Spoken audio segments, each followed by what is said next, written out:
ये फोटो है एक ऐसे ठग की जिसे दुनिया मनोवैज्ञानिक कहती है। इसका नाम है जॉन मनी। न्यूजीलैंड में जन्मा और कुछ वर्ष पहले अमेरिका में मर गया।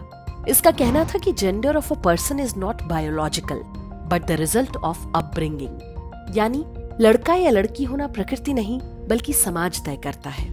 हम लड़का या लड़की पैदा नहीं होते, हमारे माँ बाप और समाज हमें वैसा बना देते हैं।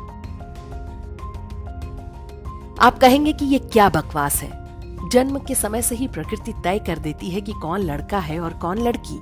कुछ लोग थर्ड जेंडर के भी हो सकते हैं। मानव ही नहीं, विश्व के हर जीव पर यह नियम लागू होता है। कोई भी सामान्य समझ वाला व्यक्ति यही कहेगा कि जॉन मनी मनोवैज्ञानिक नहीं बल्कि कोई मनोविकृत व्यक्ति रहा होगा। लेकिन इसी दुनिया में एक ऐसी विचारधारा भी है जिसने जॉन मनी की बातों को हाथों हाथ लिया। देखते ही देखते वो वामपंथ का चहेता बन गया। उन्हें समझ में आ गया कि जॉन मनी की बातें परिवार व्यवस्था को तोड़ने के उनके अभियान में सहायक हो सकती हैं।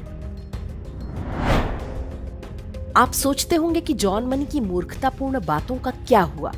वैसे भी ऐसी अवैज्ञानिक बात को विश्व कैसे स्वीकार कर सकता है। कहावत है कि एक ही झूठ को कई लोग बार बार बोले तो वो सच बन जाता है। जॉन मनी की बात के समर्थक वामपंथियों का ही प्रभाव है कि विश्व स्वास्थ्य संगठन यानी WHO ने अपनी वेबसाइट पर लिखा है कि gender is not a biological construct, यानी किसी का जेंडर जन्म से तय नहीं होता। वैज्ञानिकों की एक पूरी फौज इस बात को सत्य साबित करने में जुटी हुई है।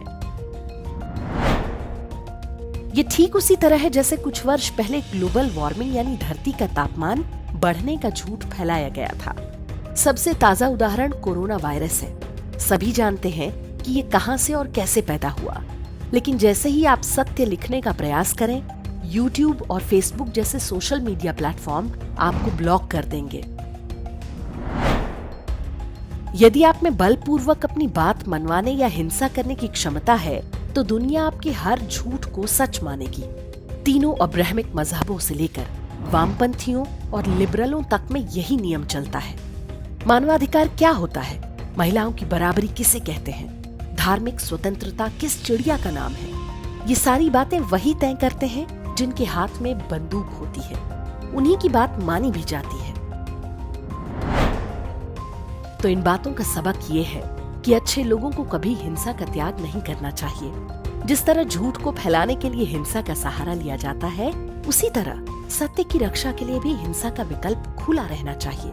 विशेष रूप से तब जब मजहबी गिद्धों और वामपंथों का गठबंधन हो चुका हो और वो पूरी मानव सभ्यता को निगल जाने को उतावले हो।